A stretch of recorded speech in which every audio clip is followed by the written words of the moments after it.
Halo sahabat budaya, sahabat sejarah, bersama saya Abah Yadi. Nama yang dipakai di masa era pemerintahan kolonial itu nama jalan. Dari jembatan Kaujon sekarang itu sampai ke sampai ke Buah Gede. Itu namanya dulu dikenal dengan nama Kijongju, dari nama itu ya. Karena sebelumnya hanya dikenal nama Pasar Sore, terus juga nama ini Buah Gede. Nah, karena pasar sekarang ini posisi pasarnya itu ada di sore hari, sehingga kemudian masyarakat mengenalnya Pasar Sore gitu. Jadi dulu pemerintah kolonial nyebutnya Pasar Serang. Nah, lambat laun karena padatnya penduduk segala macam, sehingga itu berubah nama pengucapan dari Jalan Kijongju menjadi Jalan Kaujon, jadi Kaujon. Nah, itu Kaujon itu adalah komplek pejabat pribumi di masa era kolonial. Dibangun jadi pemukiman pejabat kompleknya dulu, pejabat ininya. Ada di setelah dari Kaujon itu ada Kaloran Tena, itu sebagai juru catat. Ada Kaloran Gedong, itu yang untuk menjabat sebagai tokoh agama untuk keislaman, itu Kaloran Gedong. Untuk masyarakat ininya itu Jiwantaka sampai ke Sipung. Itu pejabat-pejabat pribumi di era pemerintah kolonial ketika perpindahan pusat ibu kota dari Banten Lama ke Banten Baru. Jadi dari jembatan itu, jalan rayanya, jalan untuk tembusnya itu bukan yang jembatan Kaujon itu. Jalan ininya itu hanya jalan kecil. Jadi jalan setapak lah gitu, kalau sekarang kan jembatan gantung. Tapi jalan utamanya itu yang jalan Jiwantaka. Nah, di jalan Jiwantaka itu orang yang mau masuk ke Serang kota sekitar alun-alun, Kersi dan segala macam, itu harus menggunakan paspor. Ada cap oleh petugas, ya, termasuk juga pekerja harus memperkenalkan identitas. Itu yang ada di sekitar sana. Kaujon itu banyak tokoh-tokoh, kemudian karena memang itu pejabat sampai tahun 1880. Ini pejabat-pejabat ini yang menyebar kemana-mana. Bahkan juga ada satu pejabat dulu namanya Harunajaya yang menulis buku Paribuan Banten. Harunajaya ini orang Kaujon yang kemudian pindah ke ke Bandung. Makanya orang Kaujon kebanyakan itu ininya ke Bandung.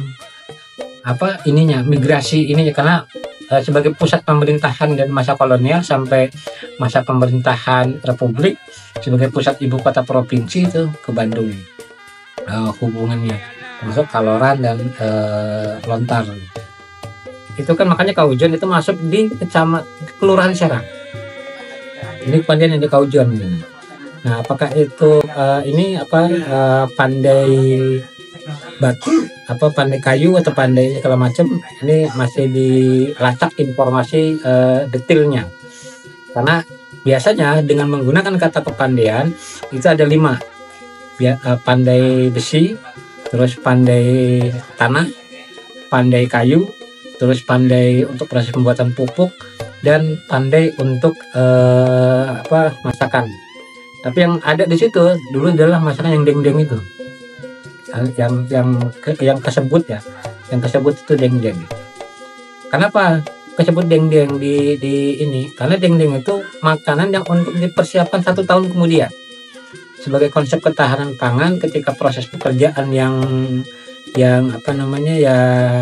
sibuk, sehingga deng-deng itu hanya tinggal dibakar atau tinggal dipanggang sudah bisa dinikmati untuk makan. Makanya itu di Kepandian. Nah, dari Kepandian itu ada seberang di yang di Kaloran. Kaloran tempat sebagai Pangeran Lor, makam. Ada makam Pangeran Lor yang di Kaloran Penah ke dalam, termasuk juga ini. Dan di Kaloran ini dulu dijadikan sebagai tempat untuk para ahli agama, untuk para ahli Islam di Kaloran itu. Tokoh-tokohnya para ahli hukum segala macam itu di situ. Mungkin para kodi lah kalau sekarang, pejabat pejabat Kementerian Agamanya lah gitu. di masa kesultanan di masa pemerintah kolonial itu terletak di Kaloran. Sampai ke arah Sumur Bor, baru di situ ada rumah sakit yang depan kantor Depak, Kabupaten Serang. Itu dulu rumah sakit militer. Nah, konsep dibuat untuk persiapan rumah sakit itu ada rencananya sudah dibuat dari tahun 1836. Itu ada di koran di masa itu, informasinya itu sudah disiapkan untuk proses pembuatan rumah sakit di Banten. Ditempatkannya ternyata itu ada di Kaloran itu. Makanya dulu kenal dengan istilah rumah sakit Kaloran rumah sakit yang arah ke Bilkop. Jadi setelah kemerdekaan rumah sakit itu entah dibeli atau dihibahkan ini segala macam. Kemudian itu sekarang yang menjadi pondok pesantren atau Hiriyah. Makanya dulu dikenal dengan istilah Kaloran rumah sakit. Ya, kalau rumah sakit itu yang sekarang pesantren atau Hiriyah itu rumah sakitnya. Kalau bangunan di Kaujon, Kaloran dan Kaloran Teras segala macam hampir relatif bangunan kuno. Nah, yang bangunan kuno itu bukan yang ala jahar itu ya, yang ininya. Jadi yang lurus pas pinggir sungai sampai ke jembatan gantung. Itu bangunan-bangunan kunonya. Makanya ada musola juga masih kuno di situ. Yang pas tikungan arah ke itu tuh bangunannya. Termasuk juga salah satu tokoh legendaris komedi nasional itu kan lahir di situ. Ya, di situ kemungkinan makanya disebut sebagai komplek pejabat elit yang hubungannya dengan pemerintah kolonial, baik dari pemerintah di Kerasinian Banten atau di pusat itu sangat baik, sehingga beberapa tokoh pun lahir kayak tokoh komedi Ding Slamet yang lahir di tahun 1928 atau 29 ya. Kemudian itu kan lahir di Kaujon, yang rumahnya konon tidak jauh dari tikungan itu atau Kaujon Beringin. Nah, itu daerah-daerah yang ininya, daerah-daerah yang kampung penghuni tuannya. Makanya pernah juga Bupati Serang juga yang rumahnya yang jadi objek cagar budaya rasanya, yang catnya hijau kalau nggak salah. Itu rumah pejabat bupati, karena para pejabat dulu hampir semuanya di Kaujon. Nah, di tahun 1920-an 1918-an itu kan pernah didirikan Bantam Institute di Kaujon itu. Kemudian juga pindah yang arah ke Kaloran, yang arah Kaloran karena dekat kuburan yang Pohon Ambon. Nah, juga di situ ormasnya dulu di masa itu ada pemuda Tirtayasa yang aktivis yang di Bandung, yang termasuk juga pendiri koran Bantam, terus juga mimbar syarikat. Itu orang-orang Kaujon itu. Jadi karena memang itu komplek elit para pejabat-pejabat di masa era pemerintahan kolonial. Ya, karena memang itu sebagai pejabat pribumi, sehingga antara Kaloran, Lontar, dan termasuk sampai ke sebagian Jiwantaka itu di tahun 1924 itu pernah mengeluarkan kodi. Saat itu Raden Muhammad Isa, termasuk juga para tokoh-tokoh Husainiyah di Ningrat, karena rumahnya sekitar situ, pejabat-pejabat keagamaan, bahwa di Kaujon Kaloran tidak boleh ada hiburan yang menggunakan gamelan. Diperbolehkannya hanya sampai ke alun-alun. Jadi karena di radius 1 kilo itu tidak boleh ada kecuali rebana terbang, hiburan-hiburan di masyarakat. Itu ada di berita di Dewan Imam, laporan Dewan Imam yang diketuai oleh Husainiyah di Ningrat. Kenapa, Pak?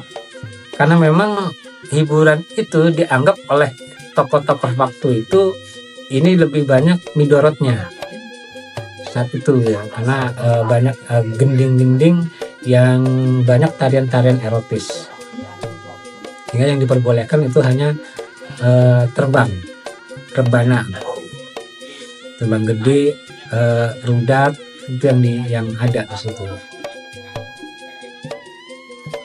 Ya, karena memang itu sebagai elit pejabat pribumi, Kaujon, Kaloran, dan Lontar itu bekerjanya semuanya di pemerintahan, di Kaloran Pena sebagai juru tulis, Kaujon itu untuk pejabat-jabatan tertentu yang baik di keresidenan maupun di bupati maupun di rumah sakit yang dulu dikenal Dokabu, kayak UU Jayadiningrat sebagai dokter di saat itu gitu kan.